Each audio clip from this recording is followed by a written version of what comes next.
Hey guys, tonight we're stepping into a moment so strange and chilling that you can almost feel the cold medieval stones under your hands. Because right now you can picture yourself standing in the middle of a crowded square in Naples, the air thick with dread. And there he is, a boy barely 16, dressed not like a criminal but like a king, walking toward the execution platform with a calm no child should ever have.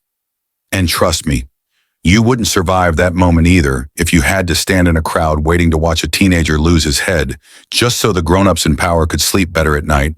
So, before you get comfortable, take a moment to like the video and subscribe, but only if you genuinely enjoy what I do here. And tell me where you're watching from and what time it is for you right now. Now, dim the lights. Maybe turn on a fan for that soft background hum, and let's ease into tonight's journey together. Now then, as the noise of the present fades and the long shadow of history stretches across the room, let the story begin on that bleak morning of the year 1268, when Conradin walked toward the scaffold with the stillness of someone who had already accepted that his life was no longer his own. The crowd held its breath not out of pity, but because everyone understood they were witnessing the end of a dynasty that had once shaped the map of Europe. Some deaths echo with screams.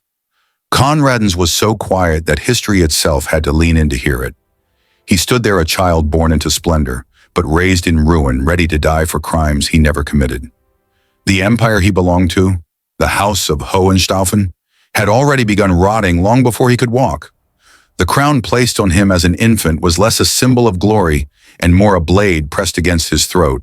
Everyone around him, lords, advisors, opportunists, saw Conradin not as a boy to be protected, but as the final gamble in a losing war they were too proud to abandon. He was molded into an emblem, then punished like a traitor, simply so the man who conquered him could validate his power. If you had looked at Conradin's face that morning, still young, untouched by the sun's harsh lines, you wouldn't have seen fear. You would have seen an unsettling calm, the kind that makes even executioners hesitate. He removed his gloves and threw them down in one last act of defiance toward Charles of Anjou, the usurper trembling behind a mask of authority. In that instant, Conradin stopped being a doomed child. He became the last king of his line, a king who died standing taller than many who lived to rule. But to understand what drove him to that execution square, we need to step back to the day he was born, under an omen no one dared speak aloud. His mother, Elizabeth of Bavaria, brought him into the world already afraid of what the world would demand from him. His father, Emperor Conrad IV, died when the boy was barely 2, leaving him a legacy so heavy that even seasoned rulers would have buckled beneath it. Conradin grew up in a palace full of whispers about betrayal, lost territories, and enemies steadily closing in. Every step he took across the cold floors felt like the ticking of a clock counting down towards something inevitable. The men around him, protectors, loyalists, the last gasping remnants of the Hohenstaufen dream, looked at him with the hunger of people who needed a symbol more than they needed a child. Conradin wasn't raised for life. He was raised for sacrifice, not for joy, but for duty, not for youth, but for vengeance. He was never asked what he wanted. He was told what he must become. By the time he was 5, people were already discussing how he would reclaim Sicily. By 10, they were calculating how many troops they could scrape together in his name. By 15, they had pushed him across the Alps with a ragged army held together by hope, desperation, and scraps of armor older than the boys wearing them. And still, Conradin went because he was perhaps the only one who believed in the responsibility forced upon him, not to a throne, but to the people who pinned their last hopes on him. The Battle of Tagliacozzo unfolded like a nightmare he couldn't wake from. He watched his troops crumble, watched his childhood friends fall around him, watched the empire he had been told was eternal shatter before his eyes. As he fled the battlefield, Conradin carried no glory with him, only silence. The silence of a boy realizing that the world he'd been raised to save had already died. Then came the betrayal, swift, cold, and predictable.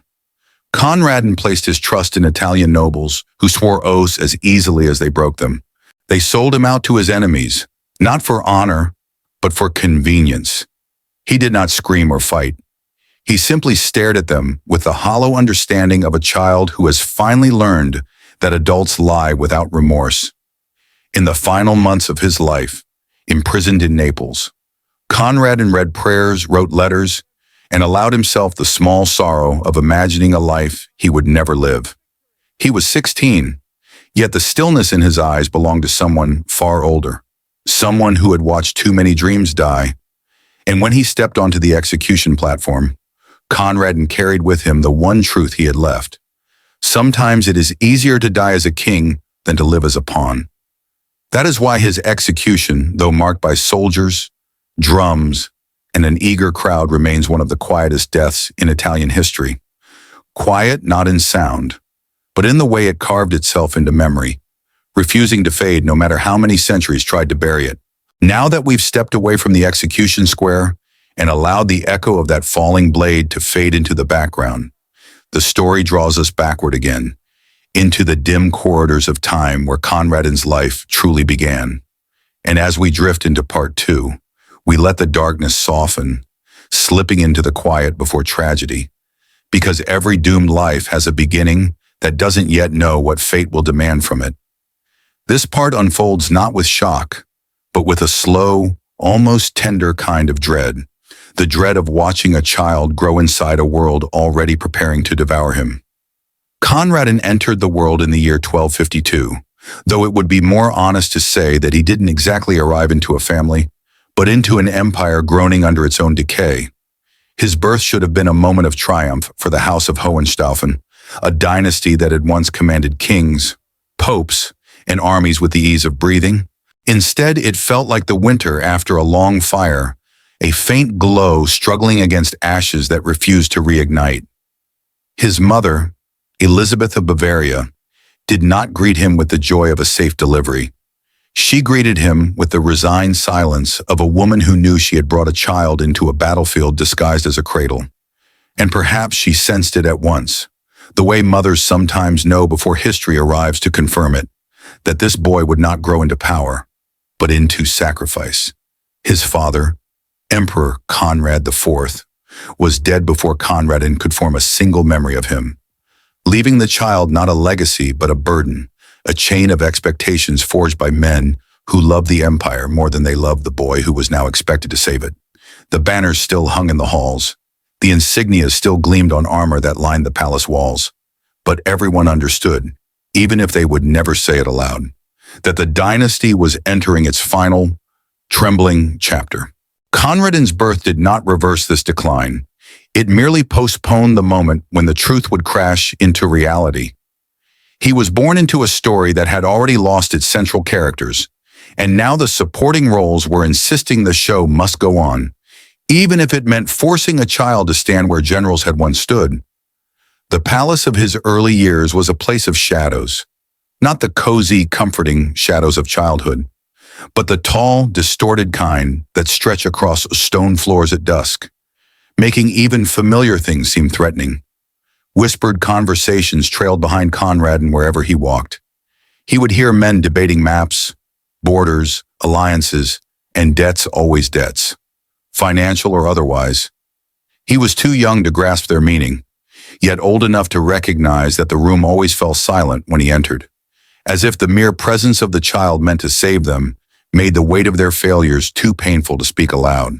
What Conradin lacked most in those years was something most children take for granted: softness. He had tutors instead of playmates, counselors instead of caretakers, sermons instead of stories. Every adult who approached him did so with the solemn expression of someone handling a relic, not a boy. They bowed too deeply, spoke too carefully, and stepped back too quickly, as if proximity to Conradin demanded reverence instead of affection. They taught him Latin before they taught him tenderness. They placed a tiny model crown in his hands before he ever learned to hold another person's hand with trust. He absorbed this without complaint, partly because he didn't know anything different, but partly because the palace walls themselves trained him into stillness. He learned early that sorrow was a private thing. His mother became more withdrawn with every passing year, her smiles rare as summer rain. She grieved not just for her husband, but for the future she suspected her son would never live to enjoy. Elizabeth of Bavaria tried to protect him, but there is a limit to how much comfort one woman can create in a court built on political tension. She held him close in the beginning, but as he grew older, even she began to treat him as an heir first and a son second. The world had expectations for Conradin, and she knew it would punish both of them if she allowed him to behave like any other boy. And so he learned to observe instead of participate. He watched the adults around him with a quiet intelligence that unsettled them, because a child who does not speak often sees far more than he lets on. Conradin noticed who argued the most, who whispered the loudest, who paced the halls at night, who flinched whenever the word Anjou was spoken, who prayed too long before certain meetings, and who avoided looking him in the eyes altogether. He did not yet understand why these things mattered, but he filed them away instinctively, like a squirrel gathering acorns before winter. His childhood was a study in human fear, and he grew fluent in it long before he could understand politics. He learned something else too, something that would shape his entire future. He learned that he was not allowed to fail. The adults around him did not say it in words, but he felt it in the way they hovered at a distance, the way they bowed too deeply, the way they spoke of him rather than to him. They needed him not as a leader, but as a shield against their own powerlessness. A dynasty on the verge of collapse clings desperately to symbols, and Conradin, with his delicate features and solemn eyes, became the most burdensome symbol imaginable a child forced to hold up an empire. Sleep rarely came easily to him. The palace had too many doors, too many corridors, too many late-night footsteps. Soldiers rotated through the halls, their metal boots clicking across the stone like clocks striking the hour. Messengers arrived breathless with bad news. Prayers spilled through the crack beneath his bedroom door. Conradin would lie awake on his back, staring at the carved ceiling, listening for sounds that offered reassurance, but hearing instead the steady rhythm of approaching disaster. Even then, in the soft half-darkness of a boy's bedroom, the future pressed against him like a weight he could not name. There were nights, very rare ones, when Conradin imagined a different life, a life where he could play in courtyards without being watched, or run barefoot across fields instead of being escorted by armored guards, or laugh loudly without fear of appearing undignified. He held those fantasies tenderly, like small birds cupped between his palms. But even as a child, he understood they were wishes carved from impossible stone. He was not born into a world that allowed him to dream freely. He was born into a world that had already written his fate, and perhaps that was the strangest, saddest truth of Conradin's early years. He grew up beloved by no one, yet claimed by everyone. The boy who would later walk to his execution with the calm of a king began his life learning how to survive without joy. And even though he could not yet know it, every lesson, every whisper, every cold corridor was carrying him slowly, inevitably, toward a destiny from which no crown, no prayer, and no army would ever save him. Now the story slips deeper, leaving behind the vague outlines of Conradin's early childhood and moving into the years when he began to understand, not through lessons, but through experience, that he was never meant to be a child at all. And part 3 doesn't arrive with sudden revelation. It unfolds quietly, like the moment dawn shifts from gray to pale gold. The moment you realize the world has changed without making a sound. Because these are the years when Conradin began to realize what everyone around him already knew. He was not being raised as a person, but as a symbol, a vessel, an heir to a fading dream that was becoming heavier than any crown. As Conradin moved from early boyhood into adolescence, the expectations placed upon him began tightening like invisible armor. It was in these years, somewhere between his 8th and 12th birthdays, that Conradin discovered the weight of being watched, not with affection, but with hunger. His retainers treated him like something sacred, something fragile, something too important to touch without trembling fingertips. They bowed so deeply it felt like a parody of devotion, and when they spoke, They did so with the overly polite caution of people terrified of tarnishing the last artifact of a dying dynasty. Conradin learned to endure their reverence with quiet endurance, but he also learned to distrust it, because nothing built on fear can ever feel like love. He attended endless councils he did not fully understand, yet he grasped the tension in them instinctively. Men argued over borders he had never seen, debts he had never incurred, and soldiers he had never commanded. They used his name like a weapon, hurling it into debates as if each syllable could buy them more time before the empire's final collapse. Conradin sat at the head of long wooden tables, his feet not yet touching the floor, his hands folded neatly because he had been taught that emperors must appear serene, even before they are old enough to understand what serenity means. He watched their faces, the flushed anger, the tight jaws, the eyes that flicked toward him with desperation disguised as loyalty. He learned that fear could masquerade as respect, and that silence could be sharper than any blade. Outside those meetings, his education was relentless. Every lesson he received came with a reminder, a tone, a posture that said you must know this, because the world will not forgive your ignorance. Tutors spoke to him in low, measured voices about philosophy, theology, law, history, and warfare. Each subject placed upon his shoulders like another stone in the growing monument of expectations. He learned Latin before he learned laughter, strategy before he understood friendship, diplomacy before he discovered trust. His days were mapped like military campaigns, every hour advancing him toward the man the world insisted he must become. And yet, in stolen moments, when the palace corridors emptied and the tutors had retired for the night, Conradin allowed himself to exhale, to feel the exhaustion of pretending to be something he wasn't ready to be. The truth is that Conradin was lonely in a way that few people ever experience. Lonely not because no one was near him, but because too many people were always near him, yet none of them allowed him to be human. The servants bowed before speaking. The advisors bowed before thinking. Even the children of noble families, summoned occasionally to keep him company, behaved like small diplomats rather than playmates. They addressed him with titles instead of nicknames, flattered him instead of teasing him, watched him instead of joining him. Conradin would gaze at them with a faint ache in his chest, sensing the truth they were too well trained to break. They were not brought to him to be friends, but to be witnesses. Tiny eyes reporting his moods, his words, his potential weaknesses to parents who hoped to gain advantage in a court ruled by uncertainty. And yet Conradin was not empty. Inside, beneath the layers of duty and etiquette, he remained a boy seeking softness anywhere he could find it. He found it sometimes in books, especially tales of heroes whose destinies were shaped not by politics, but by courage.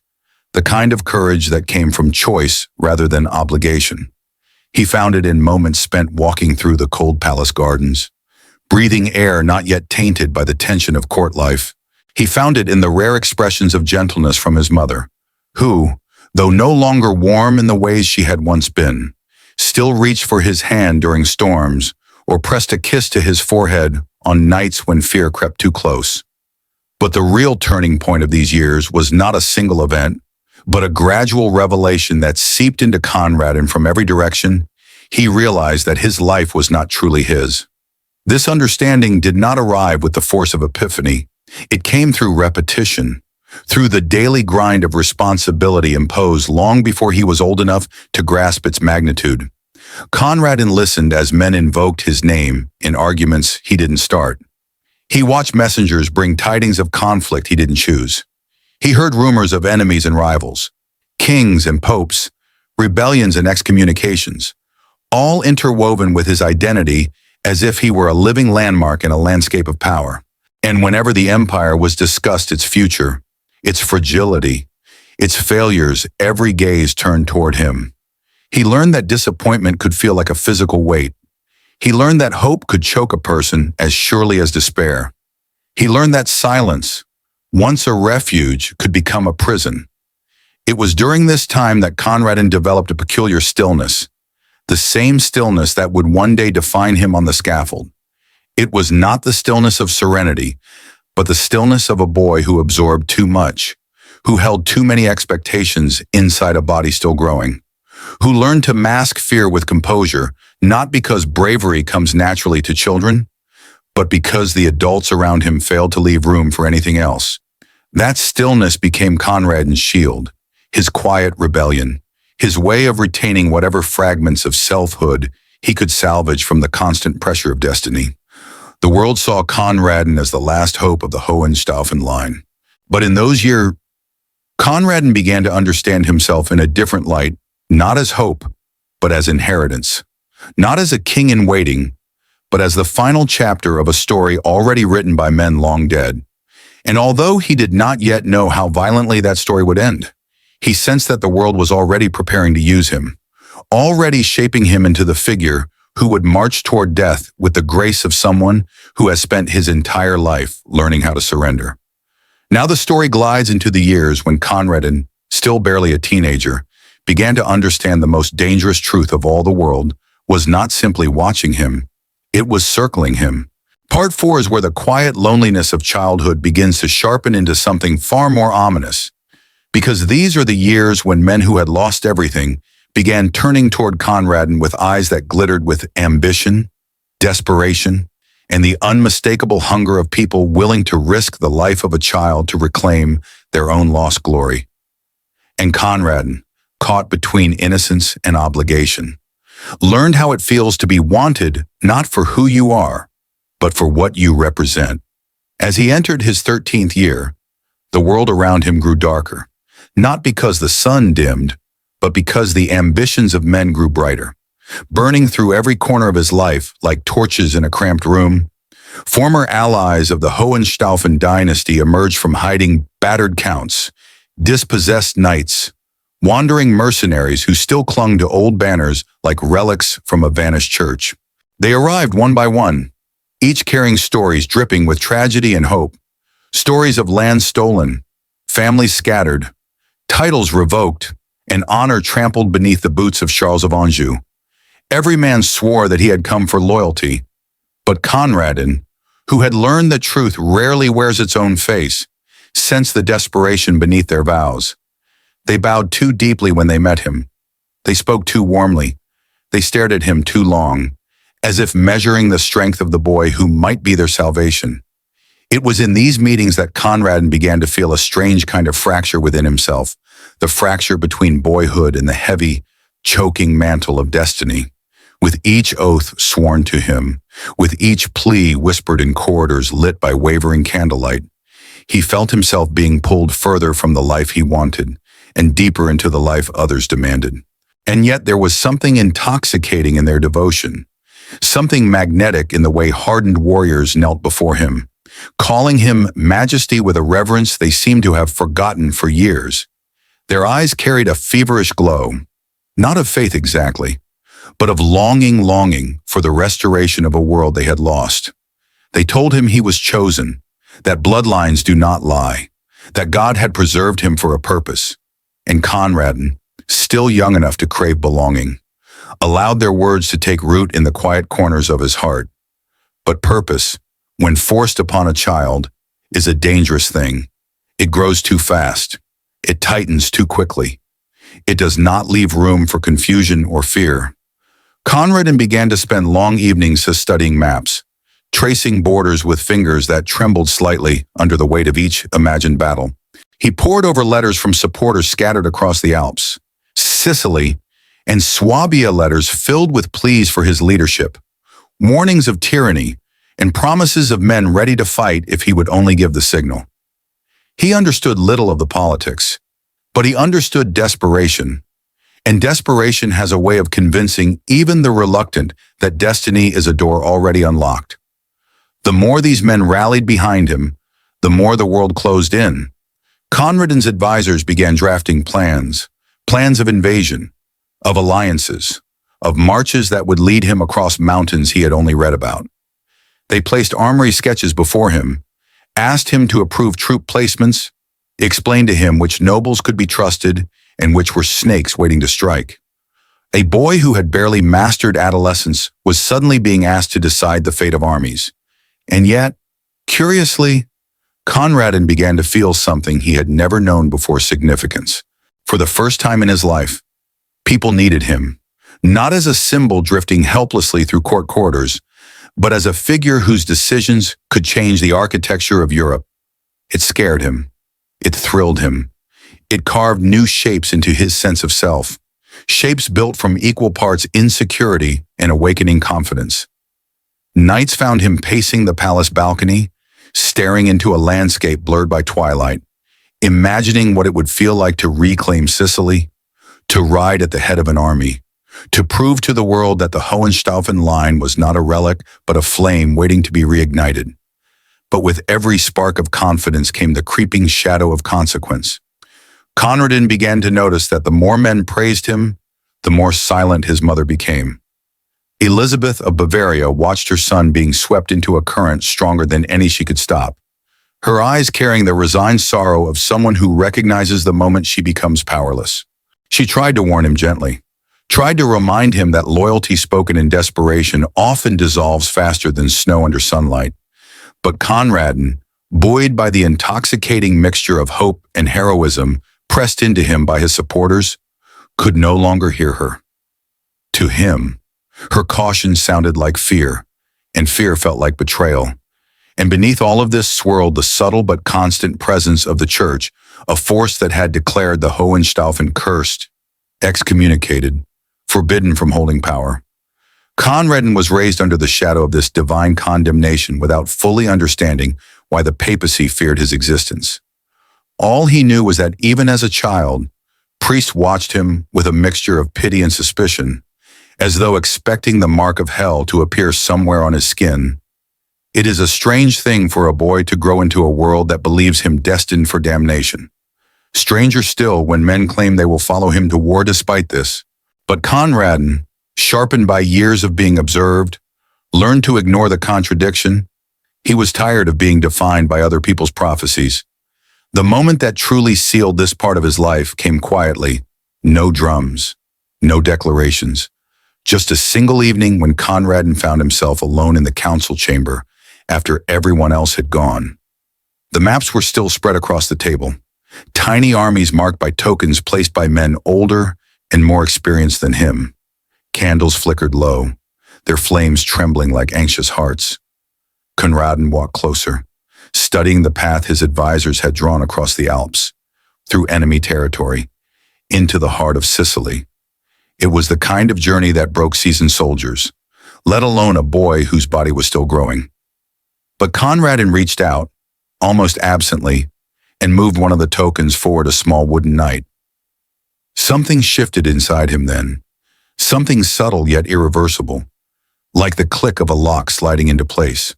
He realized he wanted this not because he believed he was destined to win, but because he finally saw a future in which he wasn't merely being acted upon, but acting. It was the first moment in his life when he touched the idea of agency, fragile though it was. That night, he didn't sleep. He sat awake, listening to the wind push softly against the palace walls, the same wind that would one day whip across the battlefield of Tagliacozzo, carrying the smell of blood and dust. And though he didn't know it yet, the boy who moved a wooden token that evening had begun the first step of a march that would eventually lead him not to a throne, but to the execution square where history would finally remember his name. Now the story follows Conradin into the moment when hope becomes motion, when whispered promises crystallize into actual footsteps, and when the haze of destiny thickens into something both intoxicating and lethal. Part 5 begins with the sound of hooves on frozen ground, the muffled crunch of snow beneath soldiers' boots, and the fragile heartbeat of a 15-year-old boy leading an army that looked more like a dream stitched together from scraps than a force meant to challenge a king. This is the chapter where Conradin leaves the fragile safety of his childhood home and steps into the brutal, merciless world of men who believe victory is a birthright and death is an acceptable fee for ambition. The decision had been made, though no one could name the exact moment when intention became action. Perhaps it happened the night Conradin moved the wooden knight across the map. Perhaps it happened earlier, when the first desperate noble swore loyalty, Or perhaps it had been set in motion from the day he was born, written into the bloodstream he inherited. Whatever the truth, by the beginning of his 15th year, the preparations could no longer be ignored. Horses were gathered, weapons sharpened, letters sent to allies scattered across the Alps in northern Italy. Conradin watched this flurry of activity with a strange mixture of awe and dread, understanding for the first time what it meant to be at the center of something larger than his own existence. When the morning of departure arrived, the palace courtyard was a tapestry of cold breath rising in the winter air, metal glinting in the early dawn, and the uneasy hum of men convincing themselves they were ready to die. These were not the disciplined, polished troops of stories sung by minstrels.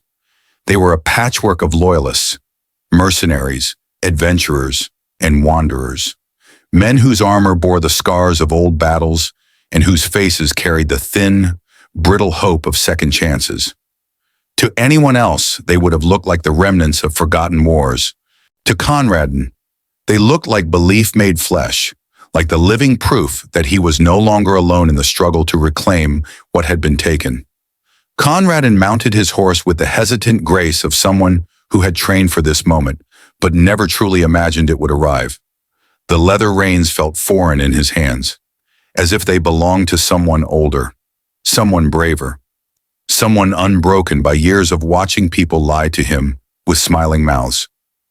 But when he looked around at the men who bowed their heads in reverence, he understood something new and unsettling. They believed in him, not because they knew him, but because they needed to believe in something.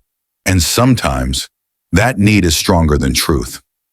The journey across the Alps was brutal in ways Conradin could not have anticipated. The cold did not bite, it devoured. Icicles clung to beards.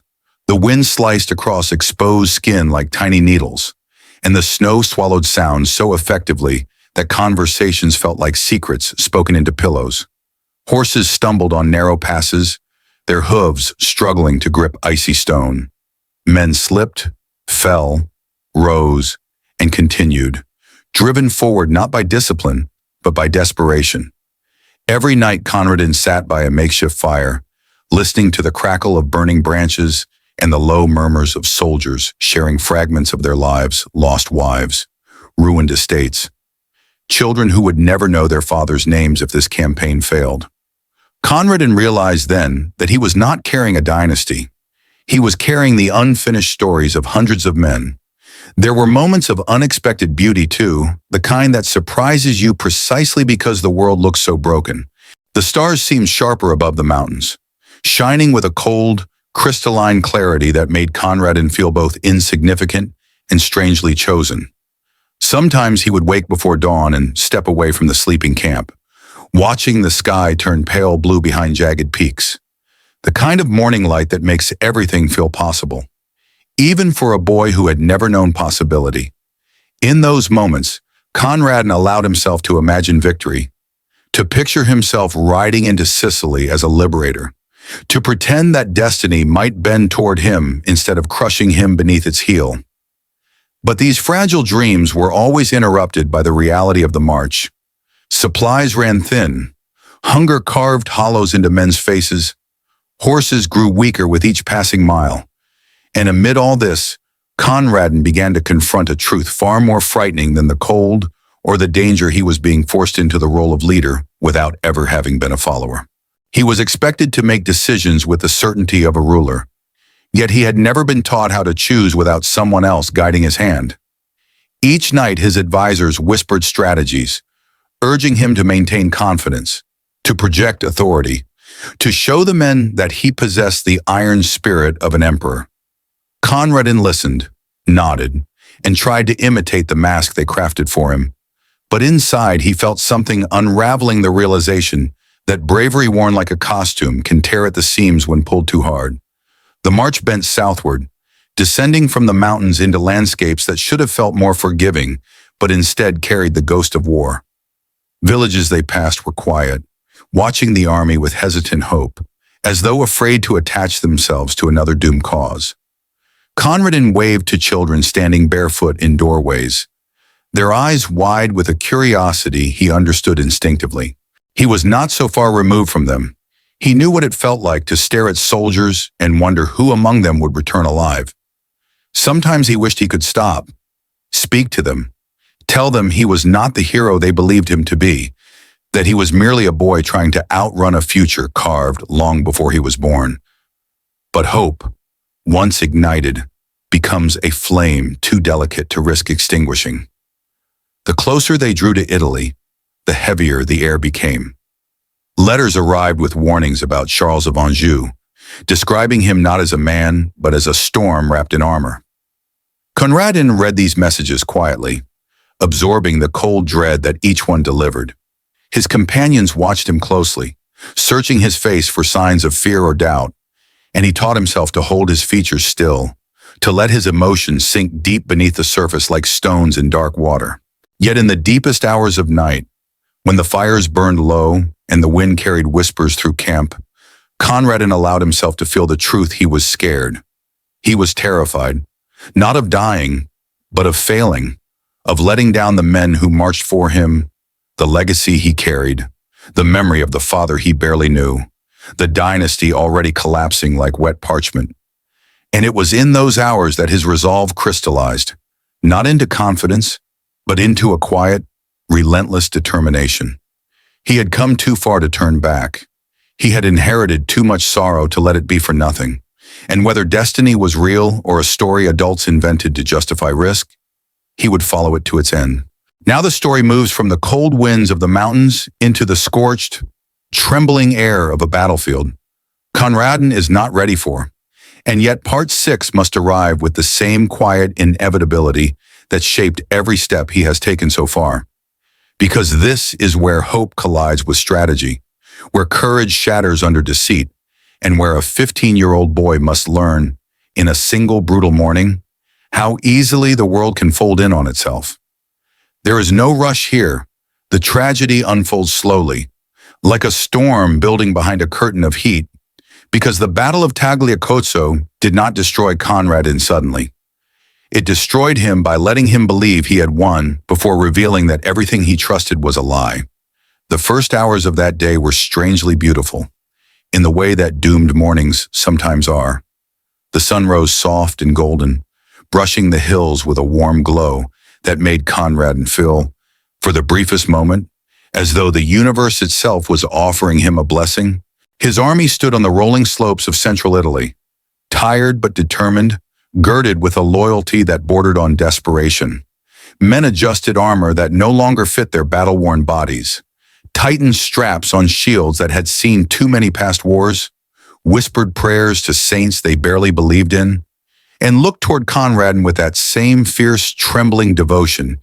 He had grown accustomed to the kind that said they saw in him not a boy, but the resurrection of everything they had lost.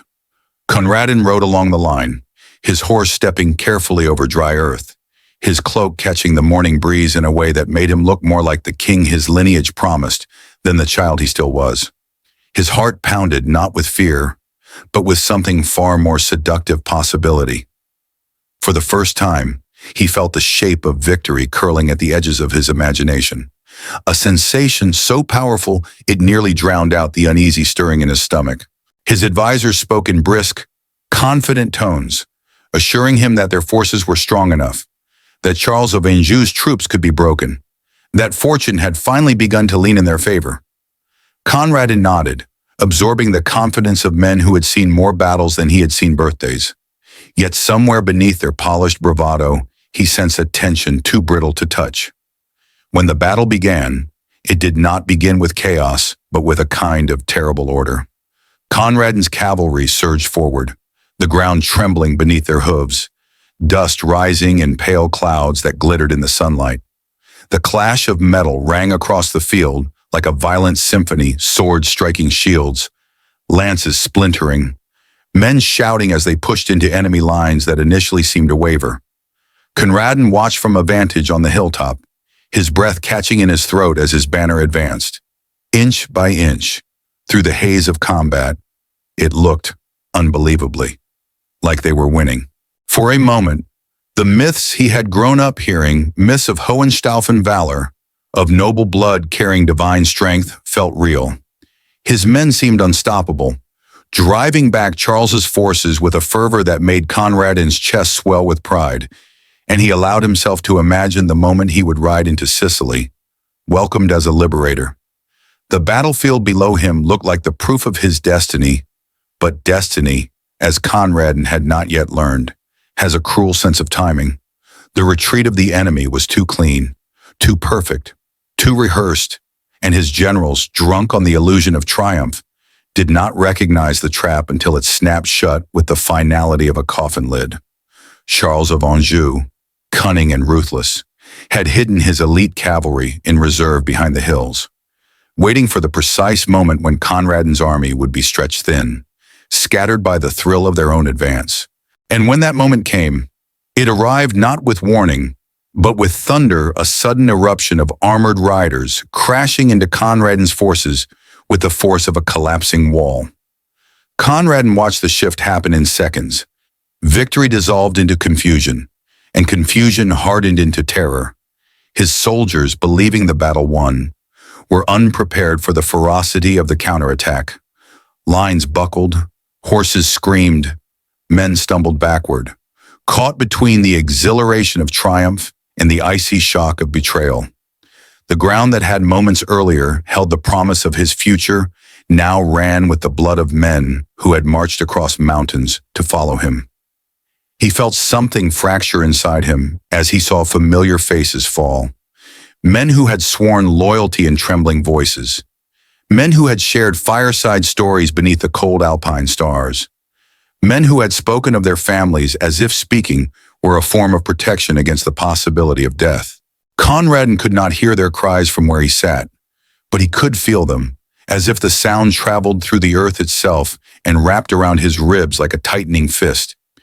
His generals shouted orders, desperate to reorganize the collapsing lines. But order cannot be forced on panic, not when betrayal has torn through hope as swiftly as steel through cloth. Conradin felt the world tilting beneath him, reality pulling apart at the seams. It was the first time in his life that he saw hope behave like a living creature sprinting forward one heartbeat and vanishing the next, leaving only the hollow echo of its absence. He rode forward, trying to rally his men, but even from a distance they could see what he could not yet accept: the battle was lost. The proud cavalry that had begun the day with such conviction now scattered across the field like torn banners in the wind. Some fled, some fought in hopeless circles, some fell to their knees, praying for mercy in a language of defeat that transcended words. And Conradin, who had spent his entire life being taught that fate was a crown he simply needed to grow into, realized that fate was something far more mercurial, something that could turn its face from him without warning. As the battle dissolved into chaos, Conradin's heart did not break in a single instant. It broke slowly, painfully, with each loss he witnessed. He saw one of his closest friends, a boy not much older than he was, thrown from his horse, his helmet rolling across the dirt like a discarded toy. He saw a banner bearer he had spoken to the night before crumble under the weight of 3 armored soldiers. He saw his army, his dream, his inheritance collapse into dust and despair. Nothing prepares a 15-year-old for the ruin of everything he has been told to believe in. His advisors shouted at him to flee, to save himself, to preserve what remained of the Hohenstaufen line. Conradin hesitated only for a moment, long enough to absorb the reality that the empire he had been raised to reclaim had died on this battlefield long before the first strike of the day. Then he turned his horse and rode not out of cowardice, but out of the terrible clarity that survival was the only weapon he had left. Now the story follows Conradin as he flees the shattered field of Tagliacozzo, riding not towards safety but into the long, suffocating corridor of betrayal that had been waiting for him since the day he was born. Part 7 opens in the aftermath of ruin, when the dust of battle has settled into a morning silence, and the only sound left is the rhythm of a frightened horse galloping across scorched earth.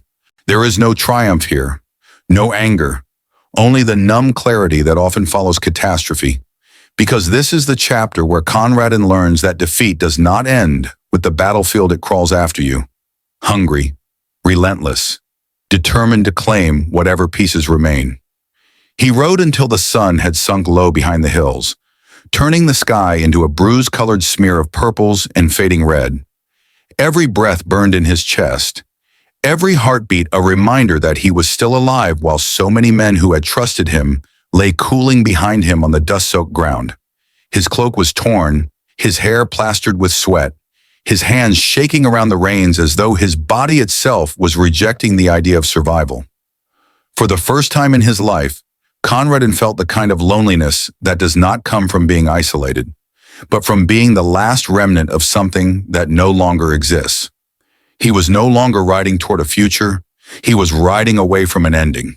As dusk swallowed the horizon, Conradin and the small handful of loyal companions who had managed to escape found refuge in the countryside abandoned barns, half-ruined monasteries, the occasional sympathetic farmhouse whose owners whispered blessings as though touching a holy relic.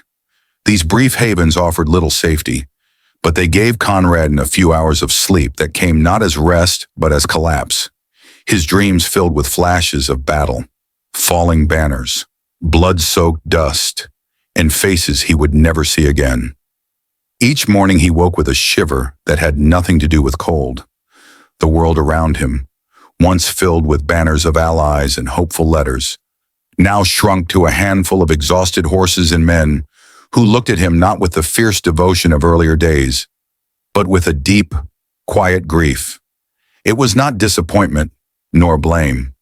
It was the expression of men who had seen hope die too many times to be surprised when it failed again. They still followed him, but their loyalty had shed its earlier brightness and was now something leaner, more somber, built from affection rather than ambition. For a while, Conradin believed escape was possible. Italy was vast. Mountains offered hiding places. German allies might still be reached. But news traveled faster than horses, and as the days passed, Conradin realized that the net tightening around him was made not of soldiers or steel, but of fear, the fear of local nobles who knew that harboring him meant inviting the fury of Charles of Anjou. Even those who sympathized with him, who saw in his face the ghost of a fallen dynasty they once loved, could not afford to risk their homes, their families, or their tenuous peace.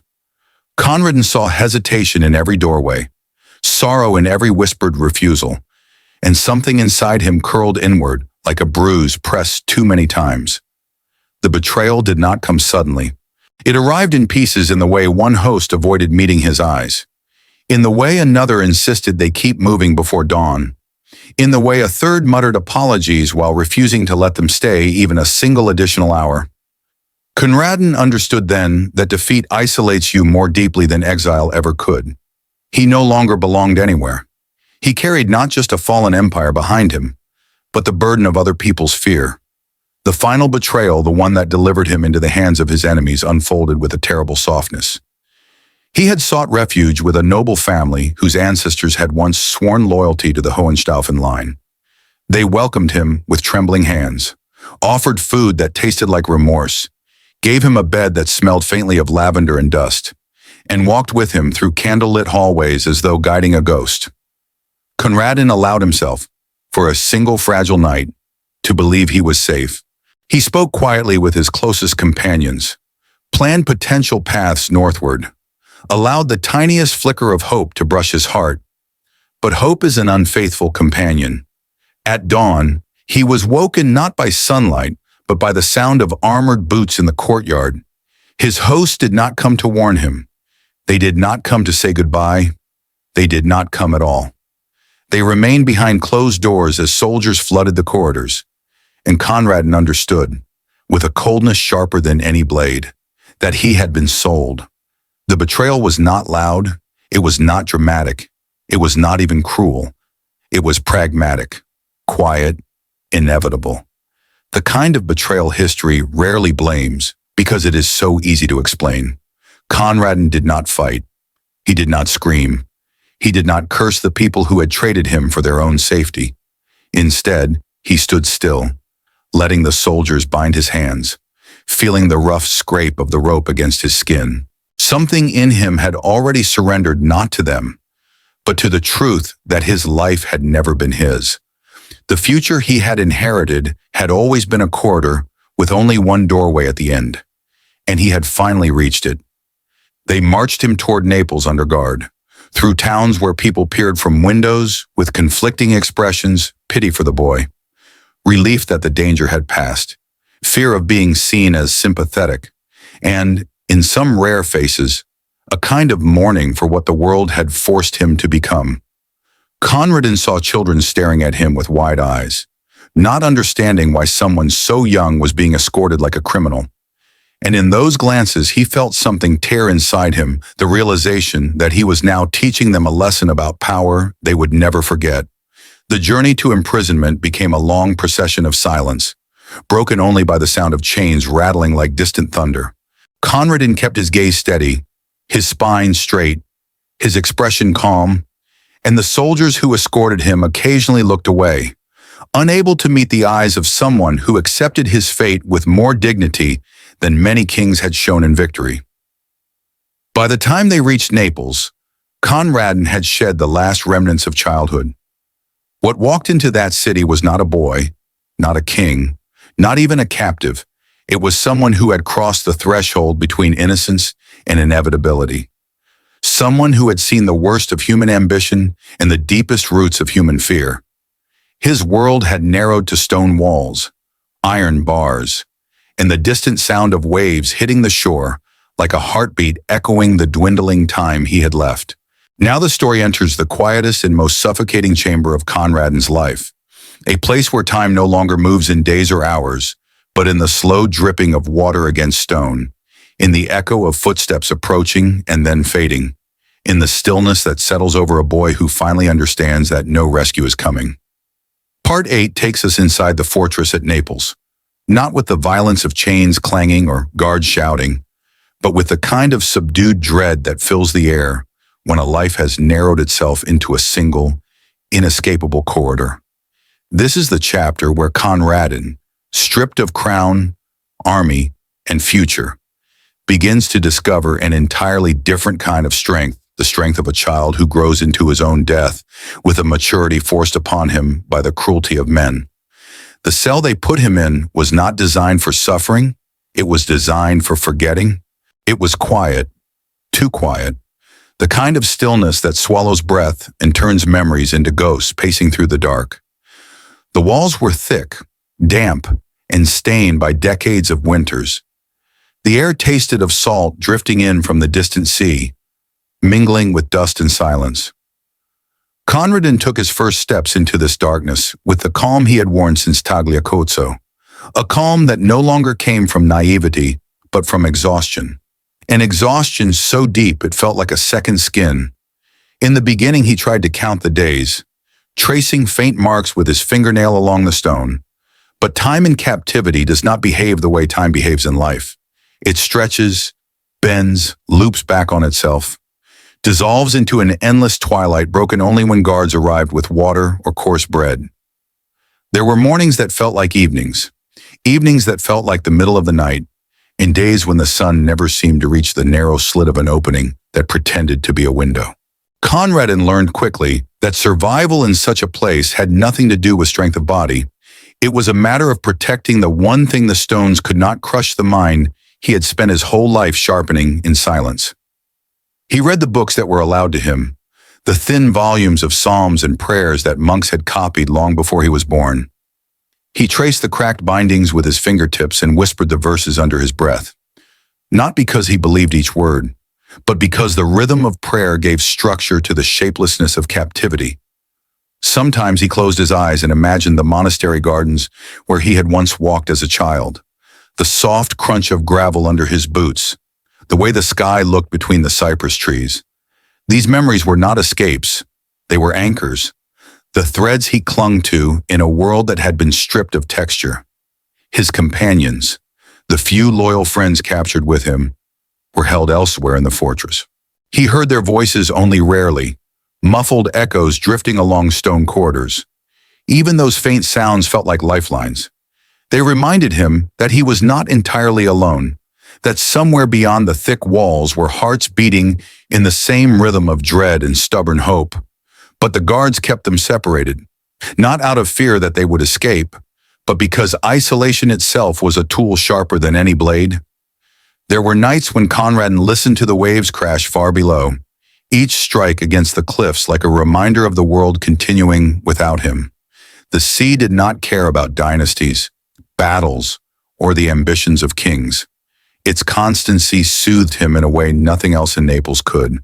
He often sat with his back against the cold wall, knees drawn close, imagining what his life might have been if he had been born in a simpler household, in a village near the mountains, in a world where a boy could choose his own path instead of inheriting centuries of conflict. These thoughts were not regrets, they were lullabies, soft and bittersweet, the only kind of comfort the fortress allowed. The trial, when it finally came, was an insult too hollow to even be called a performance. Conradin was led from his cell through stone halls that smelled of mildew and resignation. The men who judged him wore expressions carved from stone, their verdict already written in the eyes that avoided meeting his. They spoke of treason, of rebellion, of crimes that had been committed long before he was old enough to form a coherent thought about politics. Conradin listened with the patience of someone who had heard too many lies in his lifetime to be moved by one more. He spoke little. He did not beg. He did not plead for mercy. The judgment fell like a stone into a well, final, inevitable, and swallowed instantly by the darkness. Back in his cell, awaiting the execution they had chosen long before convening the trial, Conradin felt something shift within himself. Not like a breaking, but like a settling. Childhood had been taken from him the moment he became the last heir of a dying empire. Freedom had been taken the moment he marched into Italy. Hope had been taken at Tagliacozzo. Now time itself was being taken. Yet he felt no panic, no disbelief. Instead, he experienced a clarity that was almost peaceful. His life had always been shaped by forces larger than he could hold. Death, too, would be shaped by those forces. The only thing left that truly belonged to him was the manner in which he would face it. He began writing letters to his mother, to allies who had fought for him, to companions still imprisoned. The guards delivered parchment begrudgingly, as though afraid words might become weapons. Conradin wrote slowly, not because he lacked thoughts, but because he wanted each sentence to hold a part of himself untouched by fear. He thanked the men who had marched by his side. He sent forgiveness to those who had betrayed him. He asked his mother not to drown her remaining years in grief, and he wrote one letter that he never sent.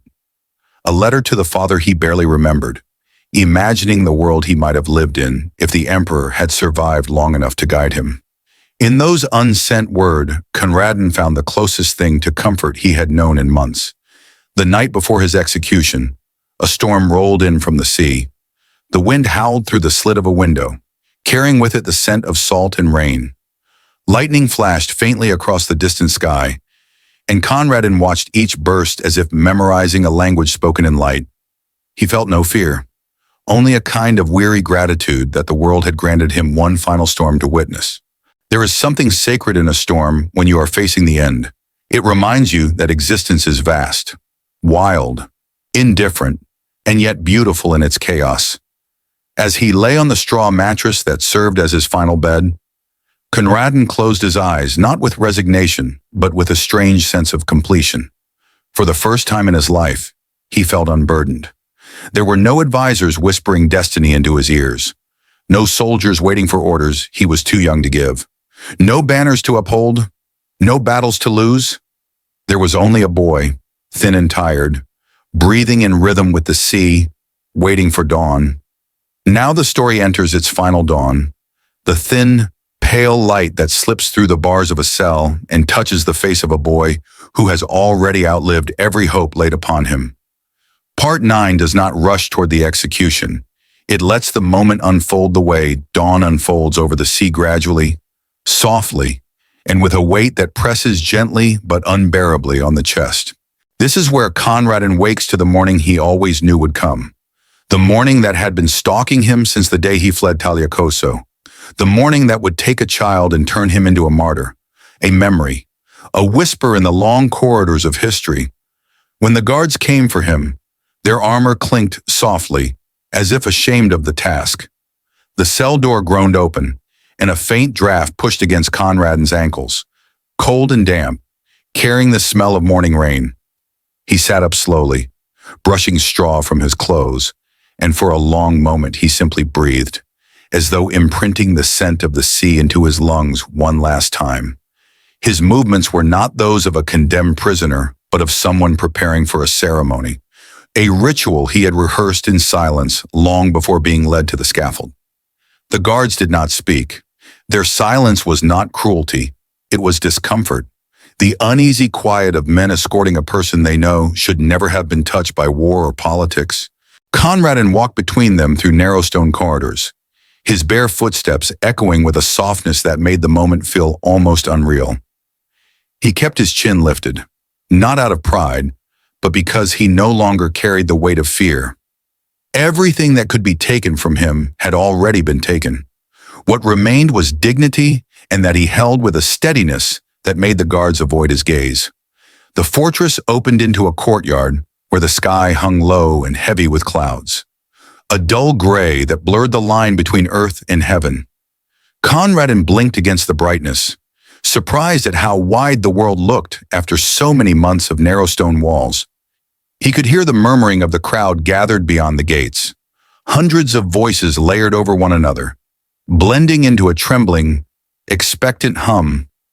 Some were there out of fear, some out of duty, some out of morbid curiosity, and a few, just a few, out of sorrow for what was about to be done. As he stepped into the street, flanked by soldiers, the murmur of the crowd grew louder. Faces lined the path to the execution site, faces filled with bewilderment, pity, uncertainty, and in some rare glances, genuine grief. Conradin did not shrink from these stares. He walked with a slow, steady rhythm that made him appear older than his 16 years, as though each footstep carried the residue of generations, as though the ghosts of his ancestors walked on either side of him, guiding him toward the place where their lineage would end. The execution square opened before him like a bleak stage awaiting its final actor. The platform stood in the center, stark and unadorned, the wooden planks darkened by old stains and morning rain. A single block sat at the top, worn smooth by the weight of dread and history.